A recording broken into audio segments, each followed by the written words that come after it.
ஒரு கூட்டத்தில் யார் இடைவெளியே இல்லாமங்க கேப்பே விடாமல் பேசிகிட்டு இருக்காங்களோ அவங்க எதையோ மறைக்க போராடுறாங்கன்னு அர்த்தங்க.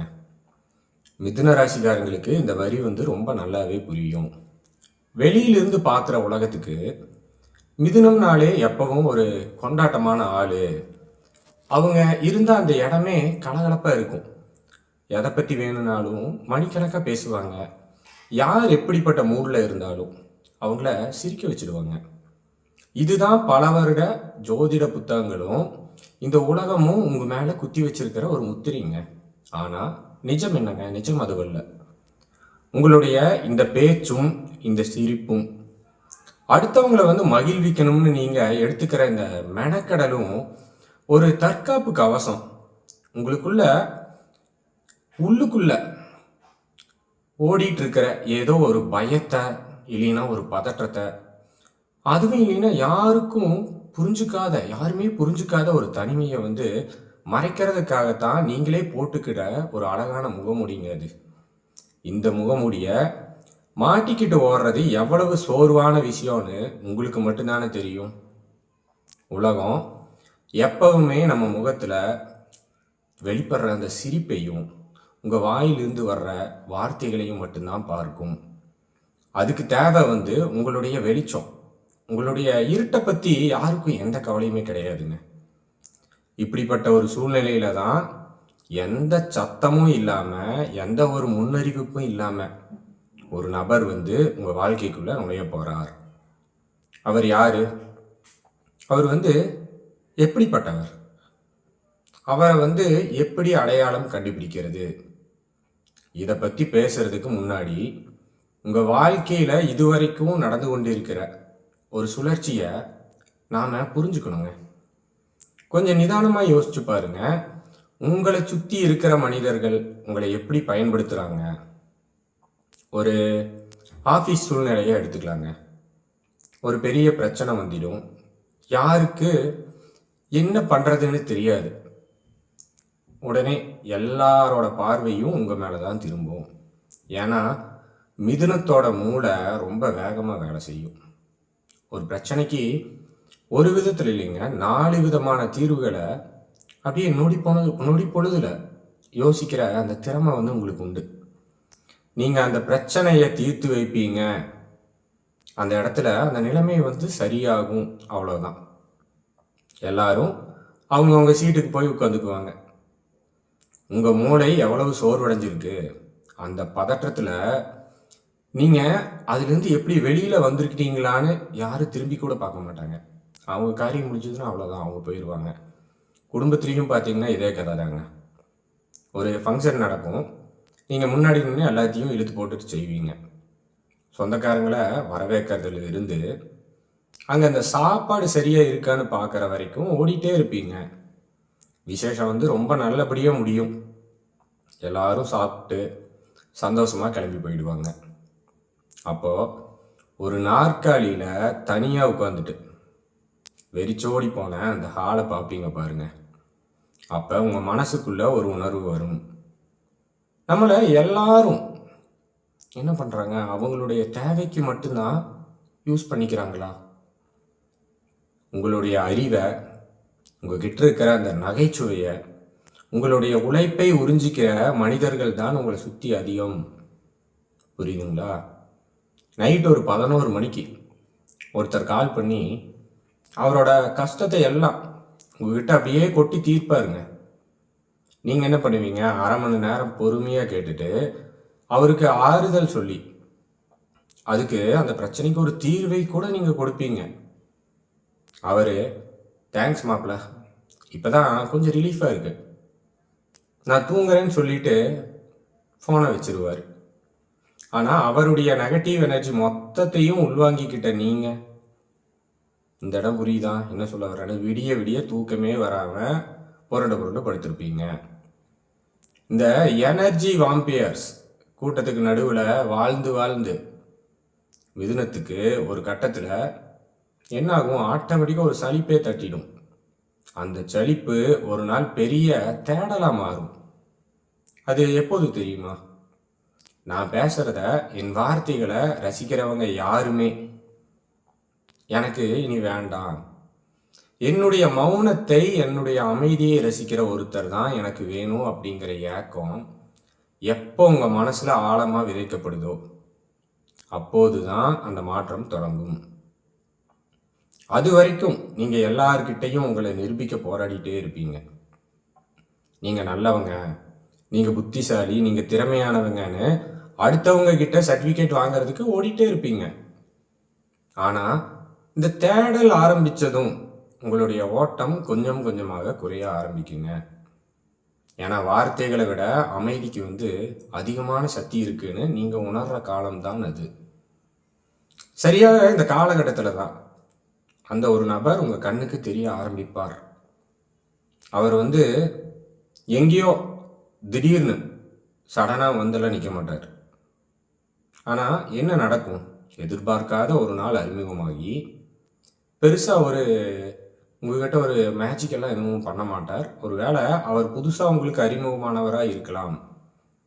அப்படி இல்லைன்னா பல வருஷமா உங்களுக்கு தெரிஞ்ச உங்களுடைய சர்க்கிள்ல இருக்கிற ஒருத்தரா கூட இருக்கலாம். ஆனா அவர் உள்ளே வர்ற விதம் ரொம்ப வித்தியாசமா இருக்கும். மற்றவங்க எல்லாரும் உங்ககிட்ட இருந்து எதையாவது எதிர்பார்த்துட்டே இருப்பாங்க.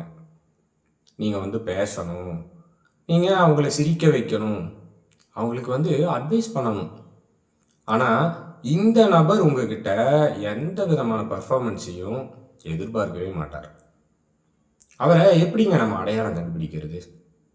ரொம்ப சின்ன சின்ன யதார்த்தமான தருணங்களால் தான் இவரை நீங்க கண்டுபிடிக்க முடியும்.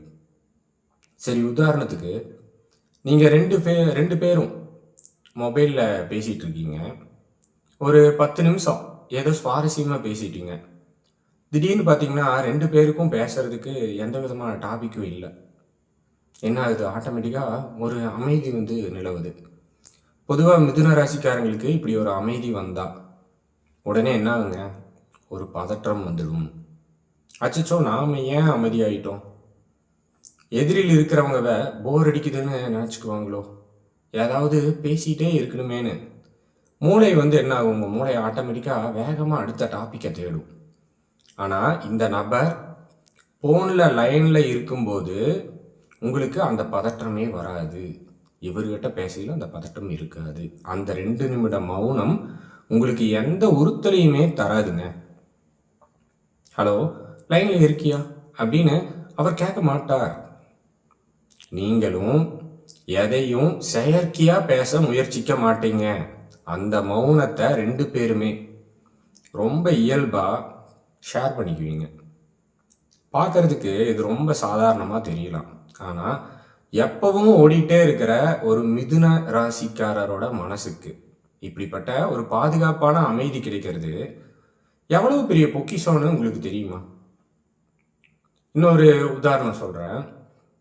உங்களுக்கு அன்னைக்கு ஏதோ ஒரு பெரிய மன உளைச்சல்ங்க. ஆஃபீஸில் பிரச்சனையாக இருக்கலாம், இல்லைன்னா உங்கள் ஃபேமிலியில் ஏதோ ஒரு ப்ராப்ளமாக இருக்கலாம். ரொம்ப எரிச்சலாக இருக்கீங்க. யாராவது பக்கத்தில் வந்தால் எரிஞ்சு விடுற நிலைமையில் இருக்கீங்க நீங்கள். இந்த நபர் உங்களை பக்கத்தில் வர்றாருங்க. நீங்கள் கோபத்தில் தேவையில்லாமல் 2 வார்த்தை கடுமையாக பேசிட்டீங்க. மற்றவங்களா இருந்தால் என்ன பண்ணுவாங்க? நான் உனக்கு என்ன பாவம் செஞ்சேன்? நான் பாட்டுக்கு தானே வந்தேன், என்கிட்ட ஏன் கோபத்தை காட்டுற அப்படின்னு சண்டைக்கு தானே வருவாங்க. அப்படி இல்லைன்னா முகத்தை தூக்கி வச்சுட்டு அப்படியே சடனாக போயிடுவாங்க, கண்டுக்காமல் போயிடுவாங்க. ஆனால் இவர் அப்படி பண்ண மாட்டார். அவர் எந்த ரியாக்ஷனும் கொடுக்க மாட்டார். உங்கள் கோபத்துக்கு பின்னாடி இருக்கிற வழியை அவர் பார்த்துருப்பாருங்க. எதுவும் பேசாமல் அமைதியாக அங்கிருந்து நகர்ந்துடுவார். உங்களுக்கு தேவையான அந்த ஸ்பேஸ் அவர் கொடுப்பார். இந்த வரக்கூடிய நபர் கொஞ்ச நேரம் கழிச்சு ஆட்டோமேட்டிக்காக என்ன ஆகும்? ஏதாவது கெஸ்ட் இருக்கா சொல்லிடுவா. உங்களுக்கே ஒரு குற்ற உணர்ச்சி வரும். நாம் தப்பாக பேசிட்டோமோன்னு அப்படின்னு தயங்கி அவர்கிட்ட போய் நின்னீங்கன்னா அதை அவர் பெருசு பண்ணவே மாட்டாருங்க.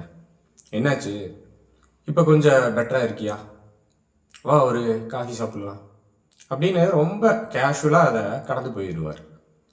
ஒரு மனிதனுடைய பலவீனங்களை எந்த விமர்சனமுமே இல்லாமல் ரொம்ப சாதாரணமாக ஏற்றுக்கிற இந்த குணம்தான் அந்த நபருடைய மிகப்பெரிய அடையாளமே. ஒரு கூட்டத்தில் நீங்கள் வழக்கம் போல் சிரித்து பேசிட்டு இருப்பீங்க. எல்லாரும் உங்கள் ஜோக்கை கேட்டு கைதட்டி சிரிக்கிறாங்க. ஆனால் அந்த சிரிப்பு உங்கள் கண்ணில் இல்லைங்க. உங்கள் மனசு ரொம்ப சோர்வாக இருக்குது. அதை அந்த 100 பேரில் ஒருத்தர் கூட கவனிக்கல. ஆனால் அந்த நபர் கூட்டத்தோட ஒரு ஓரத்தில் நின்று உங்களையே கவனிச்சுட்டு இருப்பார். மெல்லமாக உங்ககிட்ட வருவார். ஏன் ரொம்ப டயர்டாக இருக்கீங்க அப்படின்னு கேட்க மாட்டார். எந்த கேள்வியும் இல்லாமல் அமைதியாக ஒரு கிளாஸ் தண்ணியை கொண்டு வந்து உங்கள் கையில் கொடுப்பார். டிஃப்ரெண்ட் புரியுதா? அந்த செகண்ட் அது வரைக்கும் நீங்கள் சுமந்துட்டு இருந்த அந்த பெரிய பாறை உங்கள் தலையில் இருந்து கீழே இறங்கின மாதிரி ஒரு உணர்வு வரும் பாருங்க. அதுதான் உண்மையான நிம்மதி. என்னை நானே விலக்கிக் கொள்ள தேவையில்லை, நான் சொல்லாமலேயே என்னை புரிந்து கொள்ள ஒருத்தர் இருக்கிறார் அப்படிங்கிற அந்த உணர்வு மிதுனத்துக்கு கிடைக்கிற மிகப்பெரிய வரம்ங்க. ஆனால் இந்த இடத்துல தான் ஒரு சிக்கல் வரும். ஏன்னா உங்கள் ராசியோட லாஜிக்கல் மூளை சும்மா இருக்குமா? கண்டிப்பாக இருக்காது. இந்த நபர் உங்கள் வாழ்க்கைக்குள்ளே இவ்வளவு இயல்பாக எந்த எதிர்பார்ப்பும் இல்லாமல் பழகும்போது உங்ககிட்ட உங்கள் மூளை அலாரம் அடிக்க ஆரம்பிக்கும்.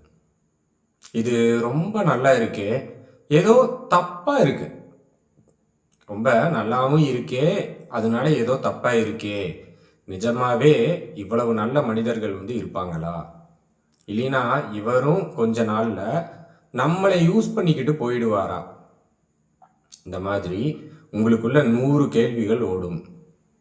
எதனால? நீங்க இதுவரைக்கும் பார்த்த உறவுகள் எல்லாமே ஏதோ ஒரு வகையான வியாபாரம் மாதிரி தானே. நான் உனக்கு சந்தோஷத்தை கொடுக்குறேன், நீ எனக்கு கம்பெனி கொடு அப்படிங்கிற மாதிரி கொடுக்கல் வாங்கல் உறவுகளாகத்தான் நீங்க பார்த்துருப்பீங்க. இப்படி எந்த எதிர்பார்ப்பும் இல்லாத ஒரு அன்பை உங்க மூளை அவ்வளவு சீக்கிரம் ஏத்துக்காது. உங்களை அறியாமலேயே நீங்க என்ன பண்ணுவீங்க தெரியுமா? அவரை தள்ளி வைக்க பார்ப்பீங்க, அவரை டெஸ்ட் பண்ணுவீங்க, அவருக்காக டைம் ஒதுக்க மாட்டீங்க. அவர் மெசேஜ் பண்ணால் லேட்டாக ரிப்ளை பண்ணுவீங்க. நம்ம இவ்வளவு தூரம் உதாசீனப்படுத்துகிறோமே, இப்போ இவனோ இவளோ விட்டுட்டு போயிடுவா பாரு அப்படின்னு உங்கள் லாஜிக்கல் மூளை காத்திருக்கும். இந்த இடத்துல என்ன ஆகும்? ஆனால் அவர் போக மாட்டார். உங்களுடைய அத்தனை தயக்கங்களையும் கோபங்களையும் தள்ளி வைப்புகளையும் ரொம்ப நிதானமாக எதிர்கொள்வார். ஒரு புன்னகையோட அந்த இடத்திலேயே நிற்பார். ஏன்னா மிதுன ராசிக்காரங்களை தங்களை சுற்றி எவ்வளவு பெரிய இரும்பு சுவரை கட்டி வச்சிருக்கீங்கன்னு அவருக்கு தெரியுங்க. நீங்கள் சாதாரண ஆள் கிடையாது. அந்த சுவரை உடைக்கக்கூடாது, அது தானாக கீழே விழணும்னு அவருக்கு புரிஞ்சிருக்கும். ஒரு கட்டத்தில் உங்களுக்கே உங்கள் மேலே கோபம் வரும், ஏன் இந்த மனுஷனை நாம் இவ்வளவு காயப்படுத்துகிறோம் அப்படின்னு. அந்த தருணத்தில் தான் நீங்கள் உங்களுடைய கடைசி முகமூடியையும் கலட்டி வச்சுட்டு அவர் முன்னாடி எந்த வேஷமும் இல்லாமல் உங்கள் நிஜமான எளிமையான அந்த சோர்வான முகத்தோடு போய் நிற்பீங்க. அவர் உங்களை எந்த கேள்வியும் கேட்காம ஏற்றுக்கொள்வார். இப்படிப்பட்ட இந்த நபர் உங்கள் வாழ்க்கையில் வந்ததும் எல்லாமே உடனே மாறிடும்னு நான் எந்த பொய்யான வாக்குறுதியும் கொடுக்க விரும்பலைங்க. உங்களுடைய பொருளாதார பிரச்சனைகள் எல்லாம் ஒரே நாளில் தீர்ந்துடும், நீங்கள் நினச்சதெல்லாம் நடந்துடும் அப்படின்னு இந்த சினிமாட்டிக்காக எதுவும் நடக்காது, நிதர்சனத்தில் நடக்காது. பிரச்சனைகள் அப்படியே தான் இருக்கும், கஷ்டங்கள் கூட வரத்தான் செய்யும். ஆனால் ஒரு பெரிய மாற்றம் உங்களுக்குள்ள நடக்கும். சரிங்க, இது வரைக்கும் ஒரு சின்ன பிரச்சனை வந்தால் கூட உடனே பதறிப்போகிற உங்களுடைய அந்த எண்ணங்கள், உங்களுடைய செயல்கள் இப்போ கொஞ்சம் அமைதியாகுங்க. எப்படியும் இதை நம்ம சமாளிச்சுக்கலாம், நமக்குன்னு ஒரு இடம் இருக்குது அப்படிங்கிற ஒரு ஆழமான அந்த பிடிமானம் உங்களுக்கு கிடைக்கும். காற்றுல பறந்துட்டே இருக்கிற ஒரு சருகை ஒரு சின்ன கல் அழுத்தமாக தரையில் நிறுத்துற மாதிரி உங்களுடைய அந்த வேகமான ஓட்டத்தை, சிந்தனைகளை அவர் நிலைநிறுத்துவார். மிதுன ராசிக்காரர்களே, உங்கள் வாழ்க்கையில நீங்க தேட வேண்டியது உங்களை வியந்து பார்க்கிற மனிதர்களை அல்ல, உங்க திறமைக்காக உங்களை கொண்டாடுகிற மனிதர்களை அல்ல, உங்களுடைய எந்த பலவீனத்தையும் விமர்சனம் செய்யாமல் ஏத்துக்கிற அந்த ஒரு நபரை. புரிஞ்சுதுங்களா? உங்களுடைய தேவைக்காக பலரும் நபர்களை நீங்க ஏத்துக்கவே வேணாம். உங்க வார்த்தைகளை கவனிக்கிற 1000 பேருக்கு நடுவில் உங்க மௌனத்தை வாசிக்கிற அந்த ஒரு நபரை, அவரை தேடுங்க. ஒருவேளை அவர் உங்க கூடவே இருக்கலாம். கொஞ்சம் நின்று நிதானமா சுத்தி பாருங்க. அவர் உங்ககிட்ட எதையும் கேட்க வரல. நீங்க உங்களுடைய பாரத்தை இறக்கி வைக்கிற ஒரு இடமா இருக்க மட்டும்தான் அவர் விரும்புகிறார். அப்பேற்பட்ட அந்த ஒரு இடம் கிடைத்து விட்டால் அதை கெட்டியா பிடிச்சுக்கோங்க. ஏன்னா வாழ்க்கையோட ஆகப்பெரிய நிம்மதி அப்படிங்கிறது நீங்க ஓடுவதில் இல்லை, எந்த கேள்வியும் இல்லாத ஒரு இடத்தில் முழுமையாக இளைப்பாறுவதில் தான் இருக்கிறதுங்க. புரிஞ்சுதுங்களா? உங்க லைஃப்ல உங்களுக்கான அந்த மனிதரை, சந்தர்ப்பம், சூழ்நிலை கண்டிப்பாக உங்களிடத்தில் கொண்டு வரும். அவரை அடையாளம் கண்டு அவரை தக்க வைத்துக் கொண்டு உங்கள் வாழ்க்கையில் முன்னேறுவது உங்கள் கையில் தான் இருக்கிறது. எனவே அப்பேற்பட்ட ஒரு நபர் உங்கள் வாழ்க்கையில் வந்தால் தயவு செஞ்சு மிஸ் பண்ணிடாதீங்க. சரி, இந்த வீடியோ தான் உங்களுக்கு ஒரு சின்ன ஒரு மாற்றத்தை ஏற்படுத்திருச்சுன்னா ஒரு லைக் பண்ணுங்கள், கமெண்ட் பண்ணுங்கள், நம்ம சேனலை மறக்காமல் சப்ஸ்கிரைப் பண்ணுங்கள். மேலும் இதே மாதிரி ஒரு நல்ல வீடியோவில் நான் உங்களை சந்திக்கிறேன். நன்றி, வணக்கம்.